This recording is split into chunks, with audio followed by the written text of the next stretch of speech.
Hello all of you. Question answer की series में हम 29 चैप्टर कर रहे थे, अध्याय 29।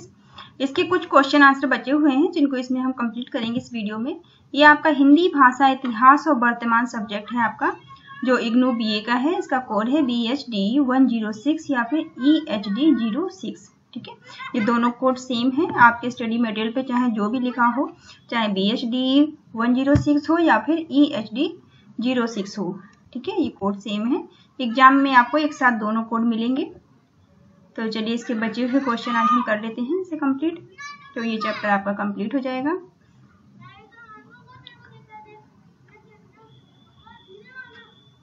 चलिए करते हैं। थर्ड क्वेश्चन इसका है जो बचा हुआ था। इसमें आपसे पूछा गया है कि आधुनिकीकरण का अर्थ बताते हुए इसके आवश्यक कारक बताइए। ठीक है, आधुनिकीकरण का अर्थ बताना है कि आधुनिकीकरण क्या होता है और इसके क्या क्या आवश्यक कारक हैं, उनके बारे में बताना है आपको। तो चलिए इसका उत्तर देख लेते हैं। किसी भाषा के आधुनिकीकरण का अर्थ है उस भाषा को उसकी प्रयोक्ता समाज की आधुनिक अभिव्यक्तियों की आवश्यकताओं के अनुरूप आधुनिक बनाना। ठीक है, किसी भी जो भी भाषा हमारी है वो आधुनिक कब होगी, जबकि उसको जो समाज में वो यूज हो रही है, उसको यूज करने वाले लोग हैं, उनकी जो भी अभिव्यक्तियां हैं, उनकी आवश्यकताएं हैं, उनके अनुरूप उसमें कुछ ना कुछ परिवर्तन समय समय पर होते रहे हैं या आगे भी होते रहेंगे। समय के साथ साथ समाज की सर्वमुखी विकास होता है। ठीक है, समय के साथ साथ जिस तरह से समाज में विकास होता है, समाज परिवर्तित होता है, विचार बदलते हैं, वैसे ही भाषा में भी कुछ न कुछ परिवर्तन होते रहते हैं और उस विकास के साथ साथ समाज की अभिव्यक्ति की आवश्यकताएं भी विकसित होती चली जाती हैं। ठीक है, समाज में जब चीजें बदलती हैं तो लोगों को सोचने की सोच भी उनकी बदलती है, अभिव्यक्ति भी उनकी परिवर्तित होती है, तो उनकी आवश्यकताएं बदलती हैं। उसी में भाषा में भी कुछ न कुछ चेंजेस होते हैं। अब यदि अभिव्यक्ति की इन आवश्यकताओं के अनुरूप भाषा में विकास ना हो तो समाज गूंगा हो जाएगा। ठीक है, अगर भाषा में विकास नहीं होगा, जिस तरह से अभिव्यक्ति बदल रही है, चीजें बदल रही हैं, तो उसी तरह से अगर भाषा में विकास नहीं हुआ समय समय पर, तो क्या होगी, भाषा के विकास ना होने पर क्या होगा, समाज गूंगा हो जाएगा। समाज के पास परिवर्तन के लिए चीजें नहीं होंगी, शब्द नहीं होंगे जिन्हें वो यूज कर पाए। वह अपनी आधुनिकता बातों की अभिव्यक्ति नहीं दे पाएंगे। ठीक है, वो अपनी अधिक तरह से उनकी बातें हैं जो कि चेंज हुई हैं, लेकिन उनकी अभिव्यक्ति देने के लिए उनके पास भाषा नहीं होगी, अभिव्यक्त करने के लिए उनके पास भाषा नहीं होगी अगर भाषा में चेंजेस नहीं होंगे तो। इसलिए ये अनिवार्य आवश्यक है कि समाज के विकास तथा आधुनिक बनाने के साथ साथ भाषा में भी विकास हो तथा वह भी आधुनिक बने और आधुनिक बनती चली जाए। ठीक है, तो इसी तरह से जैसे सब कुछ परिवर्तित होता है, उसी तरह से भाषा में भी परिवर्तन होना आवश्यक है। आधुनिकीकरण के आवश्यक कारक, अब इनके कारक क्या क्या हो सकते हैं। पहला यहाँ बताया गया है आपको कार्य योजना।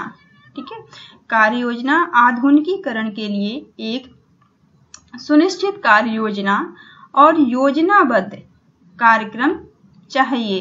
ठीक है, जो आधुनिकीकरण है इसके लिए क्या होना चाहिए कि एक सूचनाबद्ध कार्य योजना होनी चाहिए कि किस तरह से काम किया जाना चाहिए और योजनाबद्ध तरीके से काम होना चाहिए, कार्यक्रम होने चाहिए। राजभाषा के रूप में कार्य करने के लिए हिंदी भाषा में विधि और प्रशासन के संबंधित प्रक्रियाएं, साहित्य चाहिए। अंग्रेजी में उपलब्ध साहित्य को हिंदी में लाने के लिए हमें अनुवाद की व्यवस्था करनी पड़ती है। ठीक है, जो भी साहित्य हैं जो इंग्लिश में उपलब्ध हैं, अंग्रेजी में हैं, उन्हें हिंदी में भी उपलब्ध कराने के लिए क्या करना पड़ता है, अनुवाद की व्यवस्था करनी पड़ती है, जो कि गवर्नमेंट के द्वारा होती है। अनुवाद के लिए पारिभाषिक शब्दों की आवश्यकता होती है। इन सब के लिए कार्यक्रम तैयार करना और उन पर अमल करना होता है। इस तरह हम पूरे क्षेत्र के लिए एक योजनाबद्ध कार्यक्रम तैयार कर काम शुरू कर सकते हैं। इस कार्य योजना को रूप देने के लिए हमें निम्नलिखित बातों का ध्यान रखना होगा। क्या क्या वो बातें हैं जिनका हमें ध्यान रखना होगा? तो इसमें पहला बताया हुआ है आपको कि भाषा तभी आधुनिक होगी जब लोग जीवन के विविध क्षेत्रों में भाषा का उपयोग करेंगे। ठीक है, अगर कोई ऐसी भाषा है जिसका इस्तेमाल ही नहीं हो रहा है, लोग उसे यूज ही नहीं कर रहे हैं रोजमर्रा की अपनी लाइफ में, तो वो भाषा विकसित कैसे होगी? ठीक है, तो किसी भाषा को आधुनिक बनाने के लिए क्या होना चाहिए कि लोगों को उसे यूज करना चाहिए, लोग अपने जीवन में उसको यूज करें, उसका इस्तेमाल करें, बोलचाल में अपने लाएं। जब भाषा से आजीविका के क्षेत्र खुलेंगे और जब भाषा अच्छी होगी तो इससे हमें रोजगार भी मिलेंगे, आजीविका के क्षेत्र भी खुलेंगे, तो अधिक से अधिक लोग उसे अर्जित करेंगे। आजीविका के क्षेत्र में जाने के लिए तैयार माध्यम के रूप में भाषा में शिक्षा प्राप्त करेंगे। भाषा द्वारा काम और भाषा की शिक्षा दोनों क्षेत्रों में शोध कार्य एक आधार देगा। इस तरह भाषा के आधुनिकीकरण और सर्वांगीण विकास के लिए आवश्यक है कि आजीविका के क्षेत्र खुलें और शिक्षा का प्रसार हो। सभी देशों को चाहिए कि वे इन सभी क्षेत्रों के संदर्भ में विकास की दिशाओं के बारे में विचार करें और कार्य योजना तैयार करें जिससे देश को तरक्की मिल सके। नेक्स्ट पॉइंट इसमें बताया गया है आपको, आधुनिकीकरण का कार्य समन्वित होना चाहिए। हर व्यक्ति अपनी ओर से पारिभाषिक शब्दों का निर्माण नहीं कर सकता। ठीक है, ऐसा नहीं है कि कोई व्यक्ति जो चाहे वही शब्दों का निर्माण कर ले, ऐसा संभव नहीं है, ना ही ऐसा किया जाना चाहिए, क्योंकि इससे भाषा में अराजकता बढ़ेगी और कोई निश्चित उपलब्धि नहीं होगी। इसलिए भारत सरकार ने इसे सरकारी तंत्र में लिया है और प्रशासनिक तथा विषय विशेष के शब्दों के निर्माण का कार्य वैज्ञानिक और तकनीकी शब्दावली आयोग को सौंपा गया है। ठीक है, ये काम किसके अधीन आता है? सरकार ने अपने नियंत्रण में इसको लिया है। ठीक है, भाषा में क्या कब चेंजेस करने हैं इसका काम सरकार के द्वारा होता है और इन्होंने कुछ शब्दों के निर्माण का कार्य किसको दिया है? वैज्ञानिक तथा तकनीकी शब्दावली आयोग को ये काम इन्होंने सौंपा है। विधि के शब्दों के निर्माण का कार्य राजभाषा आयोग को ना देकर इसकी जगह विधायी विभाग को राजभाषा खंड अब यह काम कर रहा है। ठीक है, विधि के जो काम है, विधि में चेंजेस है, वो कौन कर रहा है? वो राजभाषा खंड। ठीक है, राजभाषा खंड के अधीन आता है। इसी कारण शब्दकोश के निर्माण तथा हिंदी भाषा के मानकीकरण का कार्य केंद्र हिंदी निदेशालय को सौंपा गया है। ठीक है, ये नाम आप याद रखेंगे कि मानकीकरण का कार्य किसको सौंपा गया है? केंद्र हिंदी निदेशालय को ये काम दिया गया है। काम के उचित बंटवारे से काम जल्दी होगा और उस पर नियंत्रण भी रखा जा सकता है। इस तरह हिंदी के संबंध में विकास के कार्यक्रमों की देखरेख भारत सरकार का शिक्षा विभाग करता है। ठीक है, इन सब की देखरेख कौन करता है? भारत सरकार का शिक्षा विभाग इनकी देखरेख करता है, जो मानव संसाधन विकास मंत्रालय में है। राजभाषा हिंदी से संबंधित विकास कार्यक्रमों की देखरेख गृह मंत्रालय का राजभाषा विभाग करता है। नेक्स्ट पॉइंट इसमें आपको बताया गया है कि आधुनिकीकरण का अखिल भारतीय संदर्भ। ठीक है, नेक्स्ट हेडिंग है आपकी कि आधुनिकीकरण का अखिल भारतीय संदर्भ क्या है?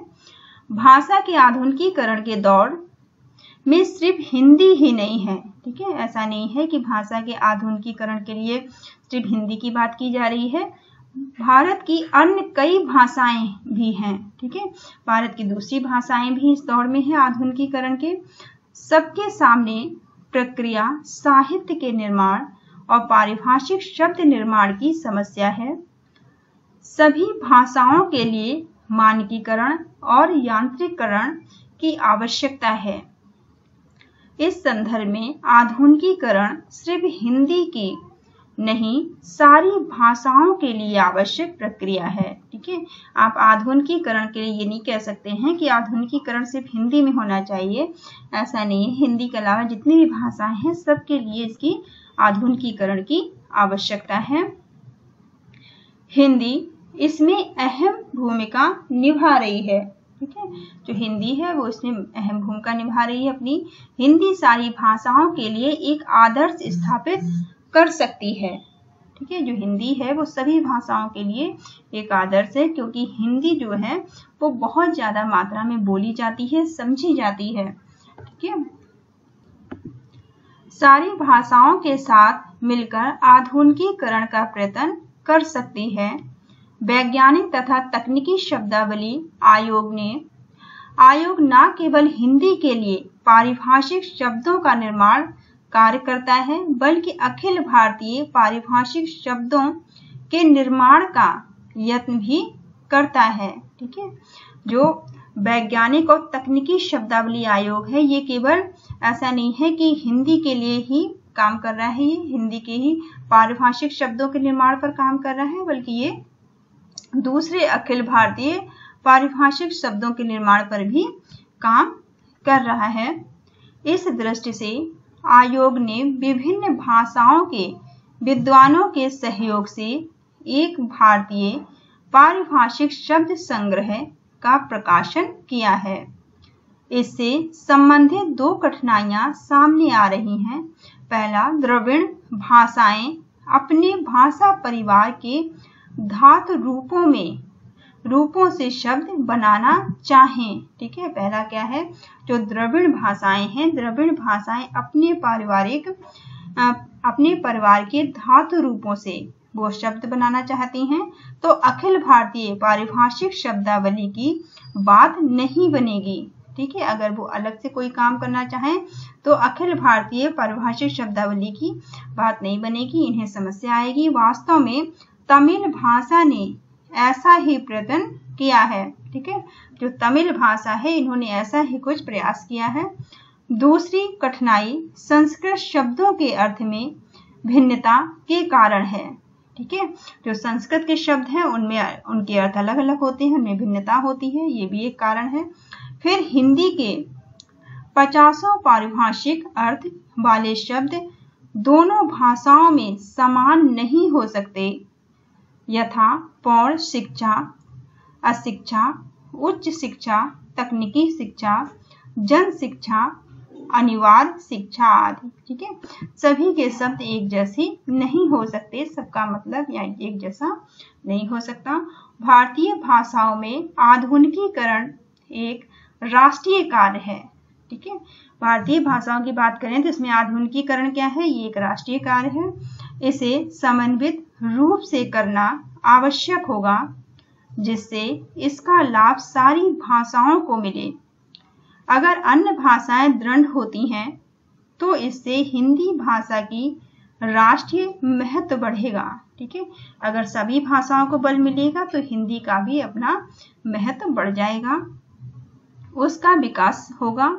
इस दृष्टि से हिंदी व अन्य भारतीय भाषाओं के विकास की भी संभावनाएं बढ़ेंगी, ठीक है। इसके साथ साथ कह रहे हैं कि हिंदी के साथ साथ दूसरी जो भारत की भाषाएं हैं उनके भी विकास के रास्ते खुल जाएंगे, उनका भी विकास संभव होगा। नेक्स्ट पॉइंट इसमें दिया है आपको यांत्रिकीकरण, ठीक है। यांत्रिकीकरण भाषा के विकास के संदर्भ में छपाई, कंप्यूटर का प्रयोग आदि क्षेत्रों में यांत्रिक साधनों की भी आवश्यकता पड़ती है, ठीक है। यांत्रिक साधनों ने बहुत सारी चीजों को आसान कर दिया है और यहाँ तक कि भाषा को भी आसान बना दिया है, ठीक है। अगर आप कंप्यूटर और इंटरनेट का यूज करके आप किसी भी भाषा का ट्रांसलेशन कर सकते हैं, ठीक है, और इसकी उपयोगिता से, इसके यूज से आप चीजों को आसान बना सकते हैं। इसलिए इसका ये भी साधन के रूप में ये भी आवश्यक है।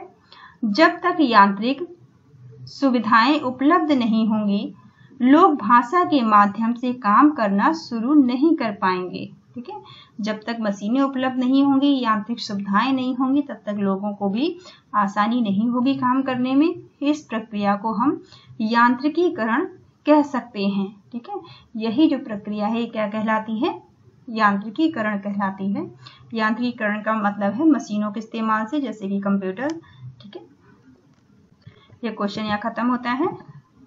इस चैप्टर का लास्ट क्वेश्चन और बचा हुआ है। ठीक है, क्वेश्चन 4, इसमें क्या आपसे पूछा गया है कि आधुनिकीकरण में किन किन समस्याओं का सामना करना पड़ रहा है। ठीक है, अब आधुनिकीकरण में क्या क्या समस्याएं आ रही हैं, इसके बारे में आपसे पूछा गया है। तो आधुनिकीकरण की प्रक्रिया अपने आप नहीं हो जाती। ठीक है, आधुनिकीकरण की प्रक्रिया ऐसा नहीं है कि अपने आप ही हो जाएगी।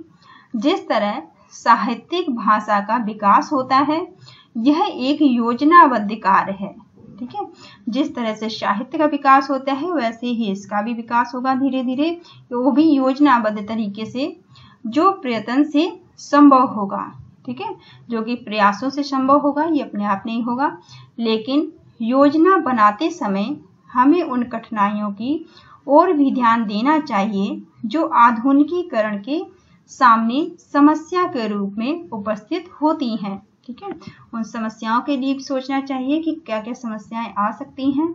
आधुनिकीकरण में जिन प्रकार प्रमुख समस्याओं का सामना करना पड़ रहा है, वे समस्याएं नीचे दी गई हैं। आपको क्या क्या समस्याएं आ सकती हैं? पहला आपको दिया गया है यांत्रिकीकरण। ठीक है, यांत्रिकीकरण, हिंदी में काम करने के लिए यांत्रिक साधनों की आवश्यकता है। ठीक है, हिंदी में भी काम करने के लिए किसकी आवश्यकता है? हमें यांत्रिक साधनों की आवश्यकता है। हमें मुद्रण तथा कंप्यूटर के क्षेत्र में काम करने के लिए यंत्र चाहिए। इन पर काम करने वाले प्रशिक्षित व्यक्ति चाहिए। ठीक है, आपको सिर्फ यंत्रों से काम नहीं चलेगा, ऐसे व्यक्ति भी चाहिए जो इनमें काम कर सकें, जो प्रशिक्षित हों। ठीक है, काम करने वाले प्रशिक्षित व्यक्ति भी चाहिए। अब तक इस क्षेत्र में जो कार्य हुआ है वह संतोषजनक है, लेकिन अंग्रेजी के मुकाबले में आगे आने के लिए और प्रयत्न करने होंगे। ठीक है, जो काम अभी तक किया जा रहा है वो ठीक है, लेकिन इंग्लिश से आगे निकलने के लिए, अंग्रेजी से आगे निकलने के लिए हमें और ज़्यादा प्रयास करने की आवश्यकता है। इसके लिए हमें हिंदी में अधिक से अधिक सॉफ्टवेयर विकसित करने होंगे। ठीक है, आपको पता है हिंदी में बहुत कम सॉफ्टवेयर है, यहाँ तक कि बहुत कम वेबसाइट्स भी हैं हिंदी में, तो अभी तक इसीलिए थोड़ी दिक्कत आती है।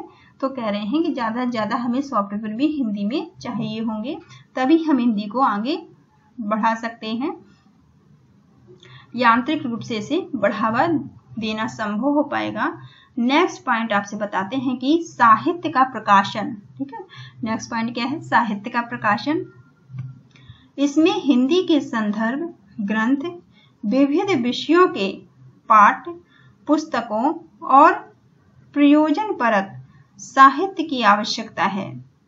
यह काम निजी क्षेत्र और सरकारी क्षेत्र दोनों में हो सकता है।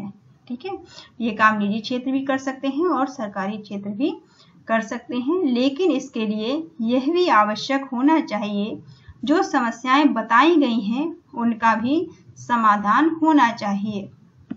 जो ऊपर समस्याओं की हमने बात की थी उनका समाधान भी इनमें किया जाना चाहिए। नेक्स्ट पॉइंट है आजीविका का सवाल। ठीक है, कोई भी चीज कोई व्यक्ति क्यों सीखता है? ताकि वो कुछ न कुछ जॉब कर सके, अपनी आजीविका के साधन जुटा सके। ठीक है, तो आजीविका का सवाल, हिंदी भाषा का उपयोग राजभाषा और शिक्षा की भाषा के रूप में होने लगा है। ठीक है, अब हिंदी भाषा का उपयोग राजभाषा के रूप में भी हो रहा है और शिक्षा की भाषा के रूप में भी हो रहा है। इससे आजीविका के क्षेत्र खुले हैं। ठीक है, इससे रोजगार भी मिलने लगे हैं लोगों को, आजीविका के क्षेत्र भी खुल गए हैं। लेकिन जब तक निजी क्षेत्र में लोग स्वैच्छिक रूप से हिंदी का प्रयोग शुरू नहीं करेंगे, इसका प्रयोजन विस्तार नहीं होगा। ठीक है, निजी क्षेत्रों में हिंदी का उपयोग उस तरह से नहीं हो रहा है जैसे होना चाहिए। ठीक है, और जब तक निजी, अभी हिंदी का सबसे ज्यादा उपयोग कहाँ हो रहा है? गवर्नमेंट के कामों में हो रहा है। ठीक है, गवर्नमेंट के कार्यालयों में होता है, चाहे वो स्टेट गवर्नमेंट हो चाहे सेंट्रल गवर्नमेंट हो। लेकिन अगर जहाँ प्राइवेट सेक्टर की बात आती है जहाँ पे, तो वहाँ पे क्या होता है, वहाँ ज्यादा से ज्यादा इंग्लिश की मांग होती है। ठीक है, तो इसीलिए जब तक निजी क्षेत्र भी इंग्लिश का, हिंदी का यूज ज्यादा नहीं करेंगे इंग्लिश की अपेक्षा, तब तक भी इसका विकास उतना तेजी से संभव नहीं हो पाएगा। नेक्स्ट पॉइंट आपसे बताया गया है मानकीकरण। ठीक है, नेक्स्ट हेडिंग है आपकी मानकीकरण। हिंदी भाषा के आधुनिकीकरण के विकास के लिए आवश्यक है कि भाषा का मानकीकरण हो। मानकीकरण के अभाव में यांत्रिकीकरण का कार्य अवरुद्ध होगा। जब तक मानकीकरण नहीं होगा, अगर मानकीकरण का अभाव रहेगा तो जो यांत्रिकीकरण है वो भी ठीक से नहीं हो पाएगा, उसमें भी रुकावट, बाधा आती रहेगी। भाषा के काम करने वालों और भाषा सीखने वालों को कठिनाइयां होंगी। इस संदर्भ में अब तक प्रयत्न अवश्य हुए हैं। ठीक है, इस संबंध में काफी कोशिशें की गई हैं। ठीक है, आगे भी की जा रही हैं, लेकिन उपलब्धि संतोषजनक नहीं रही है। ठीक है, जो रिजल्ट आना चाहिए वो नहीं आया है। तो ये आपका चैप्टर 29 खत्म होता है, 29 अध्याय खत्म होता है यहाँ आपका। ठीक है, और नेक्स्ट चैप्टर आपको बहुत जल्दी मिल जाएगा। Thank you all of you, thank you for watching.